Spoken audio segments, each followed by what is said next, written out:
I think in Beyond Good and Evil, he says Christianity is the most practical form of nihilism that we have. Christianity is the best way of making the world genuinely worship nothingness. If you just had a hollow, you wouldn't be able to summon up the sheer amount of religious fervor that Christians can towards nothingness. The whole of Christianity is just a means of rechristening the void as God and then worshipping the void.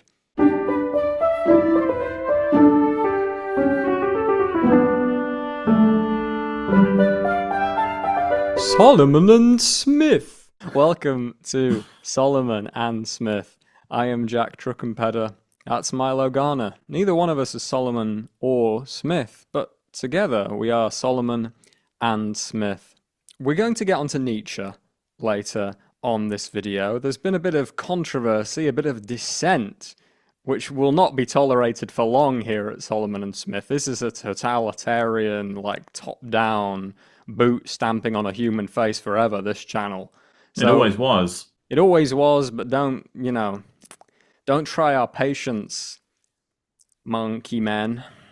So the Nietzsche content in the David Bentley Hart video, which is, I grant, only about 40 seconds of a 2-hour interview, with a big Nietzsche head in the thumbnail and big Nietzsche name in the title. People are saying, oh, where's Nietzsche? He saturates everything, people.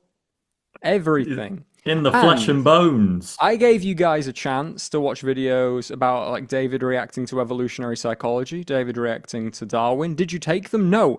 100% of you clicked on the Nietzsche video. 0% of you clicked on the Darwin video. You got yourself to blame.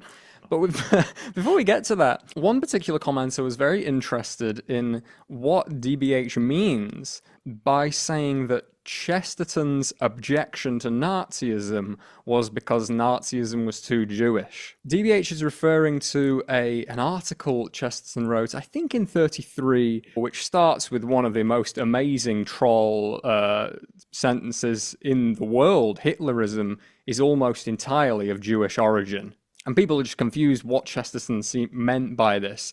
Basically, Chesterton identified Judaism with racial snobbery, with racial chauvinism, with racial hygiene, and the sort of mystical grandeur of belonging to a chosen race. He thought that the Nazis inherited this sort of impulse from the Jews through Protestantism in a sort of, nebulous, slightly occult undercurrent, a spiritual undercurrent that was just there in German society, and they imprinted the Jewish myth onto their own myth of Nordic man as a sort of replacement chosen race. It's some interesting stuff. I could read from the essay. I mean, let's get more demonetized here. This is the great Prussian illusion of pride, referring to Nazism, for which thousands of Jews have recently been rabbled or ruined or driven from their homes. I am certainly not enough of an anti-Semite to say that it served them right, but it is true that it all began with the power of the Jews, which has now ended with the persecution of the Jews. People like the Hitlerites never had any ideas of their own. They got this idea indirectly through the Protestants, that is primarily through the Prussians, but they got it originally from the Jews. In the Jews, it has even a certain tragic grandeur as of men separated and sealed and waiting for a unique destiny. But until we have utterly destroyed it among Christians, we shall never restore Christendom. I found a funny site on the G.K. Chesterton Society homepage, which is Chesterton and the Jews FAQs, which has some pretty funny explanations for why Chesterton is the biggest lover of Jews this world has ever known. There was a good bit on Friends, the TV show. The TV show Friends, yeah. Yeah. He's ahead of his time in many ways. Did Chesterton have any close Jewish friends? Yes. Chesterton had lifelong Jewish friends who cherished their friendship with him. Some of these friends were wary at first because they had, wrongly, been told that Chesterton was anti-Semitic. But once they befriended him, they learned this was a lie fabricated by opponents. I mean, I think Yeah. Ross was Jewish, right? I think Ross and Rachel are Jewish. I think Yeah, Rachel so Green. Yeah, that's that's two of them. Yeah. that's two. There you go. So I'm glad to clear that one up for the viewers. Don't worry about it. Don't. It's fine. So The yeah, FAQ got it covered. the Chesterton Catholics are an interesting bunch. It's from Catholics that I've learned what has now become like a sort of very surreally mainstream conspiracy theory within anti-Semitism, that the entirety of Nazism was orchestrated by the Jews. Now you're thinking, Hmm. but with the idea that it was like the entirety of World War II, the entirety of the Holocaust was all a sort of scheme to weaken Christendom morally and in terms of manpower and in terms of destroying the colonies so thoroughly that the Jews could swoop in and take the entire continent afterwards. And you have to say that's a hell of a gambit. And by No, God, I it know, right? worked. What are the odds of that? Imagine tabling that one at the big sort of Yeah, Zion at the table. protocols of the Iris. Yeah, Yeah. they meet on top of the mountain, and the guy who proposes that plan, he Yeah, must have been hear quite. me out, guys. Hear me out. What we're gonna do, it just might work. And And then it Chesterton's the does. only one who saw through it. You know, he was trying to warn us. That darned Englishman, he's on to us. But it Anyway, leads nicely into genealogy of morality because reading that book can send a tremor down the spine of anyone with kind feelings toward the Jewish people because frequently there'll be sentences like it was the Jews that did it. However, we must spare Nietzsche in this instance because it is somewhat misleading because confusingly when he refers to the Jews, he means the Christians pretty explicitly, he's talking about the just before Jesus Jews who invented Christianity, not the old school fathers Jews, not Abraham Jews, nor his then contemporary Jews, who he seems to actually quite admire. He likes the cut of their jib, but he doesn't like the Christo Jews or the Judo Christians of that Jesus period because he at least sees that they have flipped the moral universe, not without virtue, but something that needs to be unflipped or reflipped. yeah, and one of the things that like distinguishing Nietzsche's kind of uh, vision of moral history, where it is kind of a Jewish subversion, but it's through Christianity. It's Christian subversion, and the Great Revolution is the Christian one. It's not the proto-Jewish one. He's saying like that's just resentment. That's just classic resentment. We're captors to the Babylonians. We're captors of the Egyptians. Therefore, we are everything weak, everything downtrodden is glorious, and everything on the throne, everything exalted, everything rich is trash. Christianity inherits that and universalizes it, and that's the sort of the cancer eating away at the moral universe, at the spiritual universe of Europe to Nietzsche. I don't, yeah. Whenever he's doing a comparison between like and he uses words that have since it's impossible not to hear them in the Third Reich context, but he's contrasting in Birth of Tragedy, for example, like a Semitic fall from an Aryan fall. And the Aryan fall's Prometheus. It's willed. It's masculine. It's happens through strength. It's the masculine will ascending, taking fire down. The Semitic fall is feminine. It's not willed. It sort of happens through deceit. Yeah, and it's passive. It sort of happens to Eve for reasons she doesn't necessarily understand.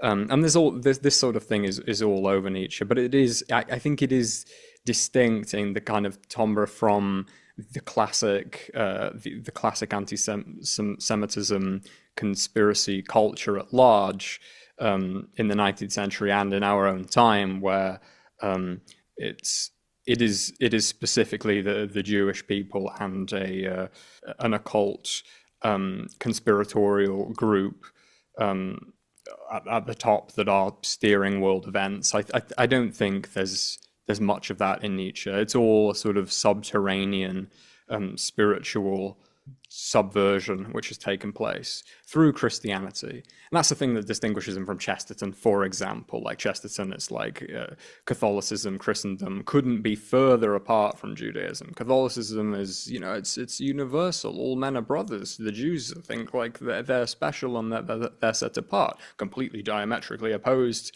worldviews in Chesterton's mind. Whereas Nietzsche sees Christianity as, in a sense, the most Jewish of the religion, more Jewish than Judaism. Especially the Judaism of the then, that, now, and the ancient times. This is a completely separate affair. And I think talking about Nietzsche, there is often a tendency to either try to rescue him from or toss him into Nazism. This is essentially, if you're a fan, you're saying they didn't get it. He didn't mean the Jews. He in fact spoke against anti-Semitism and so forth, which is true. And then for the anti, you can say, well, he's talking about master races. He's talking about the Aryans. And you can clearly configure his belief system into something that is not identical to, but approaches or enables kind of Nazi thought. And I think really you've just got to accept it's sort of in the middle, that Nietzsche is not a pre-Nazi, but he does lay certain foundations that allow you to get there. Like I remember a Babich, I think that's how you say her name, talking about Walter Kaufmann, one of the great translators of Nietzsche, making a sort of pun on his name as the salesman who tries to sell you a Nietzsche who is completely clean, to clean him up from all of these associations he's gathered.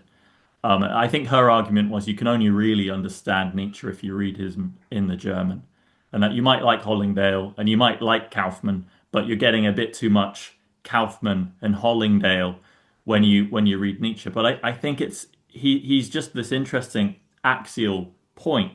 Afterwards, you get sort of reinterpretations of what will to power means, and I think often it's almost linguistic. How it sounds is so different to what he means or might have meant by will to power. It sounds like let's be very powerful and dominate, which is the big misinterpretation, right, of Nietzsche, that it's just strong men dominating weak men, and that will be the new world order. And also reading Nietzsche perhaps a little bit too explicitly in the context of evolutionary psychology, of a naive Darwinism or social Darwinism. I mean, they do have something to do with each other, and I'm sure Nietzsche was very influenced by Darwin. I know the Will Durant, who's a very anti-Nietzschean thinker, thinks that Nietzsche's big sort of anxiety of influence, to use that term, was Darwin. He was just coming to terms with the Darwinian revolution. An important thing that I think to point out with respect to Nietzsche's relationship to Darwinism and Darwin is just how similar some aspects of Schopenhauer's idealism is to Darwinism. I mean, Schopenhauer's writing pre-Darwin, but it is a similar kind of cosmic vision to that of like evolutionary naive Darwinian thought, with important differences. I mean, Darwinism isn't idealistic, for example, but Schopenhauer does see the world as being driven by this indomitable, irrational will to life. Again, Nietzsche's will to power is in a sense a response to this specific phrase within Schopenhauer, a will to reproduce life, a will to go on living, to create life, and to resist death, even when it's no longer rational, even when you come to the conclusion that life is essentially suffering, still this will exists within you and seems to drive you. There are important differences, but you can map it in lots of ways, the Schopenhauerian will onto the Darwinian will, the genetic drive, the drive to reproduce, the drive to continue the gene pool. And Nietzsche's obviously reacting to Schopenhauer in a huge way. In some ways, I think lots of the important ways in which Nietzsche's thought maps onto Darwinism is a result of family resemblances between Schopenhauer and Darwinism. I think Schopenhauer is the most important thinker of Nietzsche's life. Maybe transposed through Wagner's music, but I think in terms of a thinker, he's really responding to, he's really troubled by, that really just gets under his skin, and he needs to dissect. I think it's the Schopenhauerian influence. Advertising break. Like this video, subscribe to the channel if you have not already. Please leave a comment. We read all comments. We try to respond to all comments as well. If you really want to support the channel, you can come and join us over on Patreon, where we have extended chats. We're going to upload an extended discussion on Nietzsche's influence on sort of Silicon Valley and Silicon Valley ideology over in the Patreon via Ayn Rand. If you're interested in all that kind of chaos and slop and garbage, come over to Patreon. It's great. The weather out here is balmy, sunny. We're having a lovely time. Scare me out of that. You read Genealogy of Morals like after Zarathustra, Milo. I'm curious, like, what did you think of this essayistic Nietzsche voice, which for most of us is like the main Nietzsche we know? Perhaps conveniently, before Genealogy, I read Beyond Good and Evil, which deals with pretty similar material. Because had I gone from Zarathustra directly to Genealogy, I would have probably been struck moreover by the enormous shift in tone, where you go from the joyous, flame-bearing, leaping genius through the cosmos into what is quite a negative, quite a bitter account of a certain ideological or religious history and where we've got to. And there is that the status of Nietzsche as the yay-sayer, saying, I will only say yes to everything, and then immediately after saying that so boldly, becoming something of the naysayer, filling in the negative space of that Zarathustra idea. All right, how did we get here? I'll explain it to you. The genealogy is therefore the sort of, synonymous to history of morals. How did we get there? But Beyond Good and Evil is similar ideas, maybe not quite stated in the same way, but in that aphoristic form. So I kind of got both angles. But it is, of course, an interesting almost combat of philosophy. An episode later on the show will be on Novalis, who also sort of excelled in aphorism and indirect philosophy, you could say. And there's something in the poetic, something in the slightly oblique, that gives it a certain power and a freedom of interpretation. It is precise in certain languages, me through Hollingdale, but precisely translated. Equally, it is poetic, it is musical, it is lyrical, and you're allowed to sort of whittle your way through it a little bit.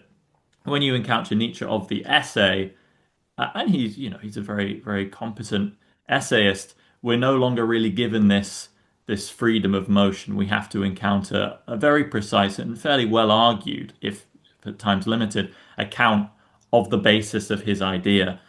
And it does, he said, I think, that everything after Zarathustra is almost an appendix to Zarathustra. This is the great work. And it's not strictly speaking true, because he isn't saying the same thing constantly. No. That's not how it works. But it is interesting after that to get such a sort of sober, I could say, account. It has its moments of sudden dancing, like the long section criticizing Parsifal, which feels almost like an excuse for the third essay. It's like, I got to get this off my chest. We'll get round to, this will be relevant. But first of all, this holy fool business. And so much of Nietzsche's philosophical career, a bit like so much of sort of those core Freudian beliefs that Freud developed, began as artistic criticism. Like the Oedipus complex was not an attempt to extract Oedipus from Oedipus Rex, but was an attempt to understand Oedipus Rex, the Sophocles play. Equally, we get Nietzsche, who starts with a sort of birth of tragedy idea, who's constantly bouncing off of Wagner in an artistic as well as a philosophical way. Yes. And in trying to understand and unravel art, is then coming to a sort of understanding of what, life means, or what meaning is, or how virtue or morality is generated or ungenerated. And even in these slightly later works, that idea presides. And of course, Nietzsche's his self-proclaimed greatest work is consciously artistic. It isn't just, the only way I can tell the Zarathustra idea is in poetic aphorisms. because then he writes genealogy and shows, well, he can get this stuff across otherwise. Yes. But it's almost that Nihilism sense of it is more true if we take the wheels off, if we allow the reader, as it were, to interact with the work and to dig into it and to interpret it. Whereas in genealogy, there's less scope for that because it's a completely different form. It's a different form of intellectual dialogue, and you just soak it in a lot more directly. But again, the main contrast I detected was that of tone of someone who really there's a lot he really dislikes about what went on, and he identifies these problems and the people responsible for these problems. And there is slight glimpses. I think there's maybe one paragraph that talks about the eternal recurrence idea. But most of that mountain leaping material is very much in absence. I mean, was that the order you read them into? Did you No, no, begin? I read Zarathustra very like late. Weirdly, I read Genealogy of Morals directly after reading Paradise Lost. Both of them are, in a sense, genealogies of morals. They sort of went hand in hand in my head, and I worked outward from this later essayistic, more combative, slightly darker, perhaps. Yeah, what was Nietzsche. your first impression? Because we all Yeah. have the premeditated Nietzsche, which is often kind of, staring off into the abyss, quite dark, maybe evil, related to some dubious Hmm. 20th century politics. And I'm not saying those are correct, but that's the prejudice you just come into. When someone says Nietzsche, you see the big moustache and you think God is dead, as almost like a kind of, and we have killed him, Hmm. blood slathering out of the mouth.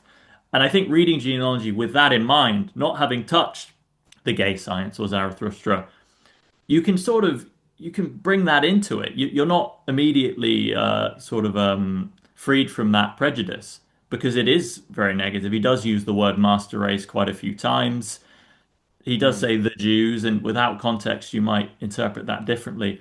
Or could you immediately see this isn't quite that guy? I do remember there being a sense that it was a bit like I was slightly ashamed about it. I was carrying around Genealogy of Morals a bit like it was pornography. In some ways, I think being seen reading pornography would have been slightly less embarrassing to me at the time than reading Genealogy of You've Morals. got a I but copy of Nuts, and yeah, inside the copy of Nuts, it's it's the Genealogy of genealogy of Morals. moral. No, no, yeah, exactly. I carried around a copy of Nuts magazine to sort of hide my shame.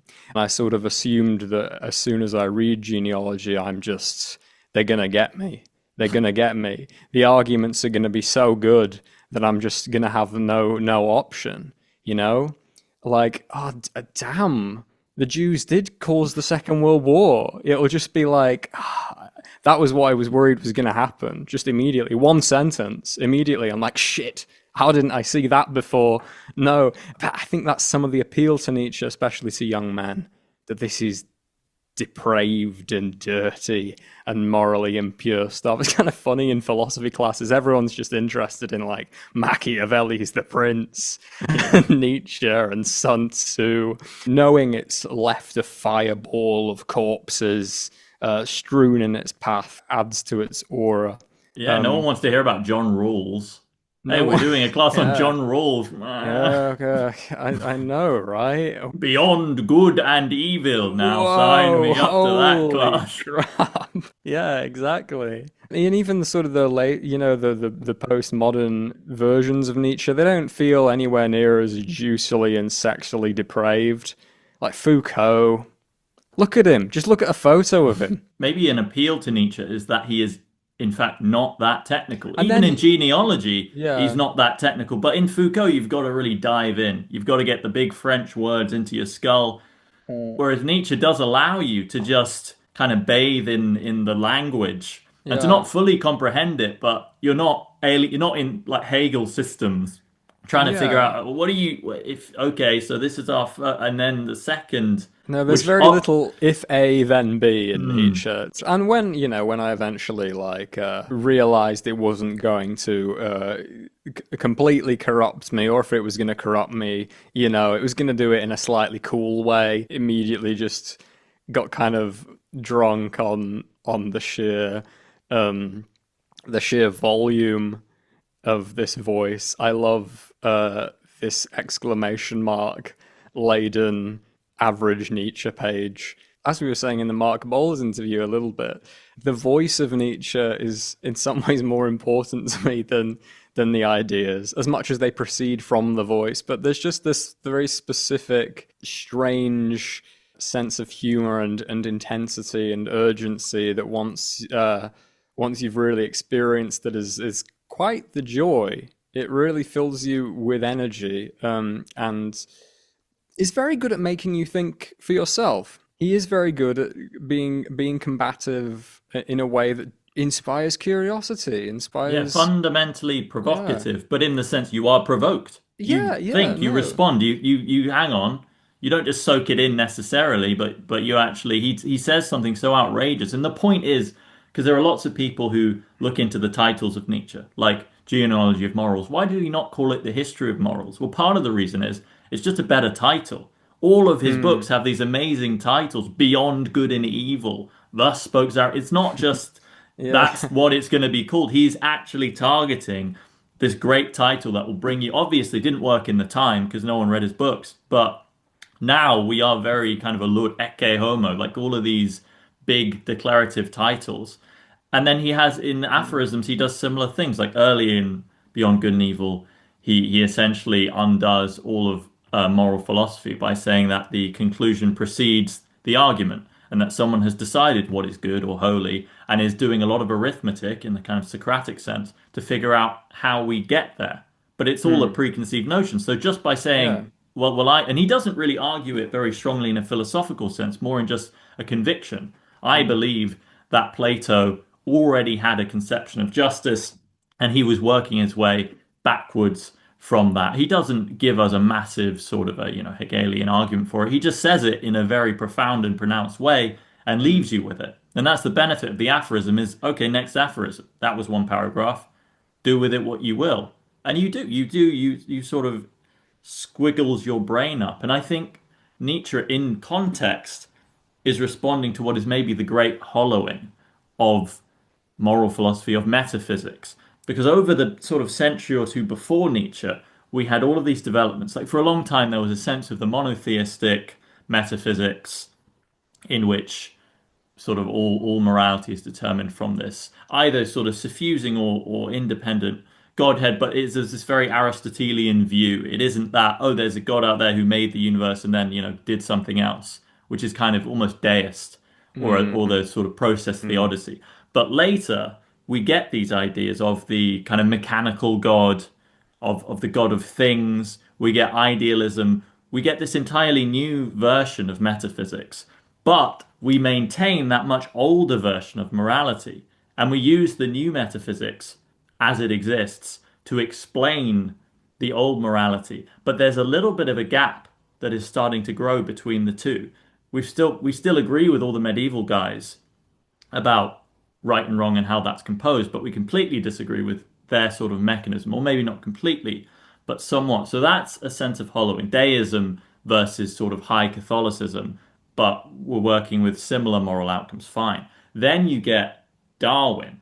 Darwin is sort of the ultimate hollowing, because previous to Darwin, the notion had to be that it's from above. Humanity comes from above, and indeed that is the fall. We were once perfect, or a vision of perfection, and tumbled down into what is now. We just observe the world and we think this can't be perfect. Surely something went wrong. What could it be? If God is by Platonic Yeah. or kind of Aristotelian arithmetic perfect, there's a gap and we've got to fix the gap. But then you get Darwin, who argues that at least life, I mean, he doesn't necessarily jump too vigorously into the evolution of humanity. It's there, but that's not his main point. Nonetheless, he implies things coming from nothing or from small things, a development, a growing up, that we are not the fall, but the apex in a way, that we have almost sort of formed ourselves or been formed by the world into what we currently are. And so that defies one of those prime assumptions of the old metaphysics. And so we have this weird dissonance in the world, and we still have the idealists, we still have the Christians. And so what do you do? And I think Nietzsche is the necessary reaction to this. And I think it's good we got someone who was so compelling reacting to this. Because it could have been someone really argues it really poorly or kind of fuddles it up, the kind of post-Schopenhauer, well, God's dead, I guess we can do what we Yeah. like. But instead, he grabs this hollowness and fills it with new energy and says, don't worry, guys. While everything has been turned upside down, it's not the first time that's happened. And in fact, now we can see reality. And so he fills the hollowness with new ideas. And maybe the point is, if we're looking in really long scale, that Nietzsche then would have to be himself defied, that he was a point in time, and then we react to the reaction and we figure out, hold on, we don't need to do away with metaphysics completely, or we don't need to become too sort of egotistical in mankind brain. But that, I guess, but one of the reasons why I find his mission to be somewhat optimistic is he's identified the gap and he's filled the gap. He hasn't just pointed at it and gone, hang on, you guys, you got to do some better propositional philosophy because your propositions seem to be clashing. He's flooded it with lightning bolt ideas instead.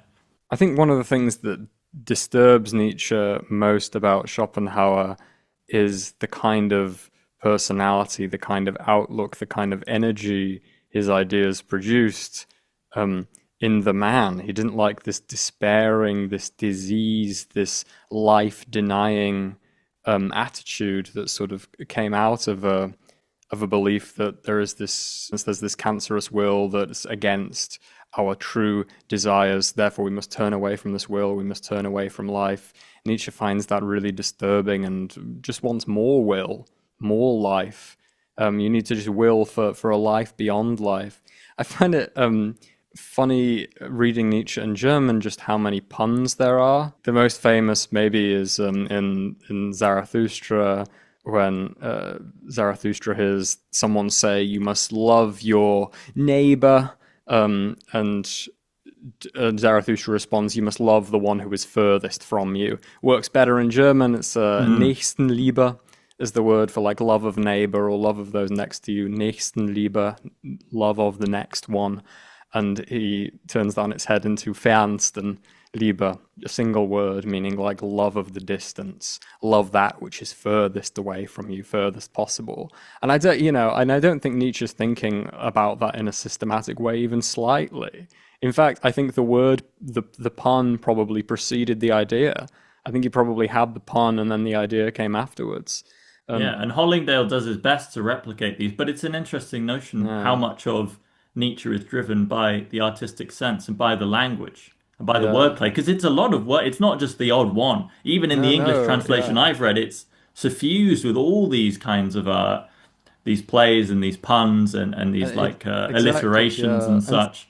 And often just switching some aspect of a German compound word is something he does all the time. Like Nächstenliebe, Fernstenliebe, Mitleid, which is the German word for compassion. It's actually probably the same in Latin. No? Compassion, Mitleid, with suffer. It means like with suffering, Mitleid, which he flips to Mitfreude, with rejoicing. Don't with suffer. We should, with suffering, no, we shouldn't be doing this. We should be rejoicing. We should be lifting things up, having a trajectory upwards, not rejecting, not having this race towards the bottom. And that impulse David Bentley Hart was talking about of seeing the patokos, the downtrodden, the marginalized, the outcast, the weak, the poor, as God, as the holding place of God, as God's children, that moral revolution that Jesus brings about. Nietzsche sees this as fundamentally negative and poisonous, seeing the oppressed or the outcast as the people most worthy of our attention and the organization of the cosmos. He thinks this comes from an impulse towards the void, a love of the void. At one point, I think in Beyond Good and Evil, he says Christianity is the most practical form of nihilism that we have. Christianity is the best way of making the world genuinely worship nothingness. If you just had a hollow, you wouldn't be able to summon up the sheer amount of religious fervor that Christians can towards nothingness. The whole of Christianity is just a means of rechristening the void as God and then worshipping the void. But he does admit there is a Yeah. positive effect of this, and the positive Yes. effect is reflection, self-reflection, Yes. which did not exist in his imagined noble Germanic past with these sort of Aryan masters marching around. It was a non-reflective universe. It was simply sort of governed by a kind of action.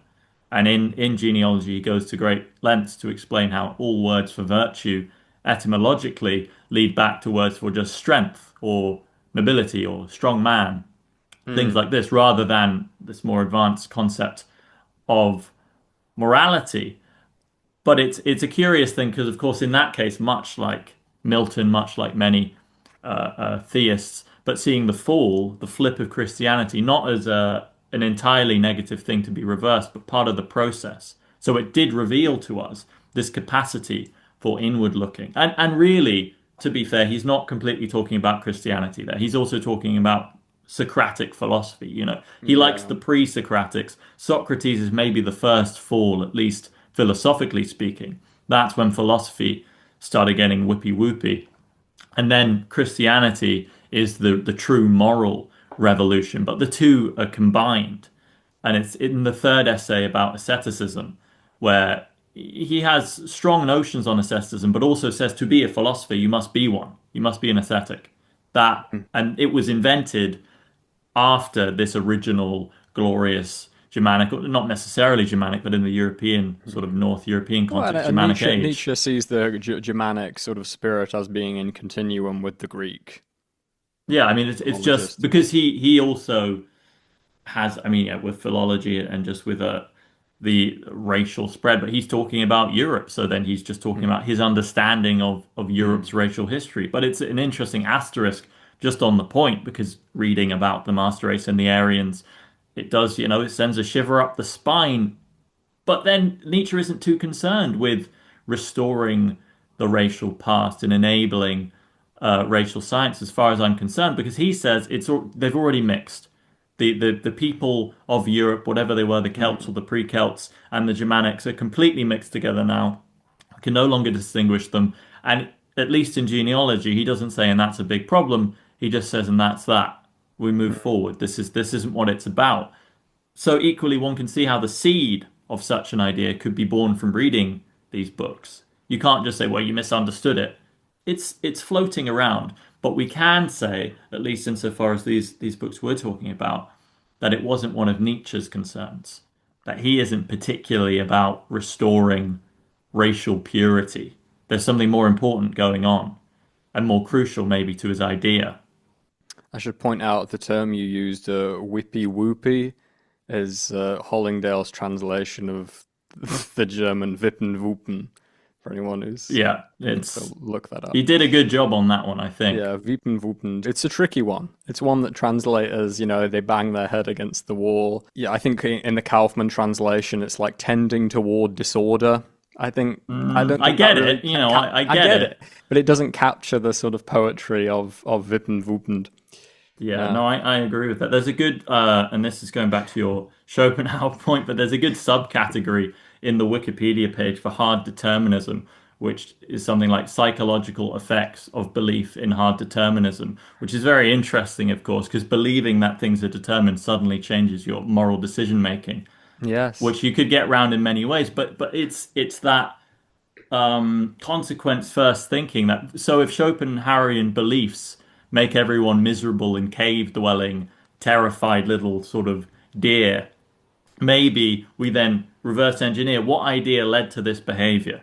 If Christianity leads to everyone being kind of self-hating, guilt-ridden, trembling under the skies, unable to self-assert, then we reverse engineer, we end up at Christianity. So maybe we can see Nietzsche's idea as how do we create a system of thought that results in the prancing, flying Superman? How do we start with that guy with the greatest possible ecstasy, pleasure, control, everything, and then we reverse engineer that. What is the set of necessary ideals, Beliefs to get virtues, you there. beliefs Yeah. that get, and this is, it seems to be his project, and maybe it didn't succeed in the end because the later Nietzsche gets all taffled up in itself. But in that kind of mountain peak point, he does seem to try to identify what are the set of beliefs, and if his notions on morality are true, if there is a certain arbitrariness, if there is no metaphysics, if there is no God, then we're given a fairly free rein to arrange reality as we'd like it. But that doesn't mean all arrangements are equal. And this is why identifying Nietzsche with pure nihilism is incorrect. Because the pure nihilism is, do what you want, go outside, shoot a guy, shoot yourself, unshoot yourself, fine. But Nietzsche's saying, no, if we have maximum freedom to do pretty much anything, then we can actually determine with our sort of human mind, human ingenuity, the best way of reality, the best arrangement of reality. It doesn't need to be any of these prefabricated ones, especially if the outcome is so clearly lacking. Double, especially if there is no kingdom of heaven, New Jerusalem waiting at the end. Then the whole thing is completely misbegotten. And there seemed to be an intellectual spirit predating Nietzsche that put a big question mark on those things that were presumed to be inevitable. And you can't abide the question mark. Even if Nietzsche's wrong, you can't just allow that maybe without responding to it with some real vigor and heart. In Superindo's recent-ish biography of Nietzsche, I think it's called I Am Dynamite, there's a funny anecdote at the end when Nietzsche is, he's already Dionysus, he's already ascended into the other plane, he's in his room, locked up, sort of frequently flinging his own crap at the walls. People are allowed into his room to sort of gaze on him by his sister, Elizabeth, who sort of takes his affairs into her hands. It publishes the Will to Power with Goebbels and the Nazi propaganda machine by that point. Elizabeth's very much on board his sister, and actually has a part of making Nietzsche the official philosopher of the sort of Third Reich. But there's a great system of a section in that, a quote. I didn't look it up where Superindo got it, but apparently one of the clerks working on assembling Will to Power and publishing Will to Power, while writing it, was asked, "Do you think it's the right decision to make Nietzsche the sort of official philosopher of National Socialism?" And he said, apart from the fact he is definitely not a nationalist or a socialist, and that he kept suspiciously close friendship with Jews and didn't seem to believe in racial hygiene, yes, he is the perfect National Socialist philosopher. That's a fair point. If you think about it, that's a really it is. If you accept those facts. Yeah, worth saying that Hitler himself, to say nothing, I don't know about the rest of the guys in the high command, but Hitler himself was a Schopenhauer head. Loved Schopenhauer. In the Riefenstahl biography, we get a little back and forth between Leni and Adolf, where she says, where she brings up Nietzsche. She says, "Have you read? I've been reading him at the moment. He's interesting." Hitler goes, "Yes, I read him multiple times, of course." As Hitler sort of said about any book, if you asked him, yes, of course I've read all of Herodotus, but he said, I was never really fond of Nietzsche. Schopenhauer is the real philosopher of our movement. Yeah, no, I can imagine him reading the Parsifal slander, just thinking, I can't associate with this. No, The rest was good, but yeah, there's clearly something wrong here. Well, and Nietzsche's, he wrote that little article sort of against the anti-Semites. Yeah, and the anti-nationalist stuff is huge. The anti-nationalism that's is core. fundamental. Yeah. That's not up for debate. Nietzsche's like a massive anti-nationalist. Maybe he's an imperialist. He's sort of a European Unionist, perhaps. Yeah, I think Nietzsche is like the he's not the philosophical father of the Third Reich, but of the EU, which is the Third Reich done right.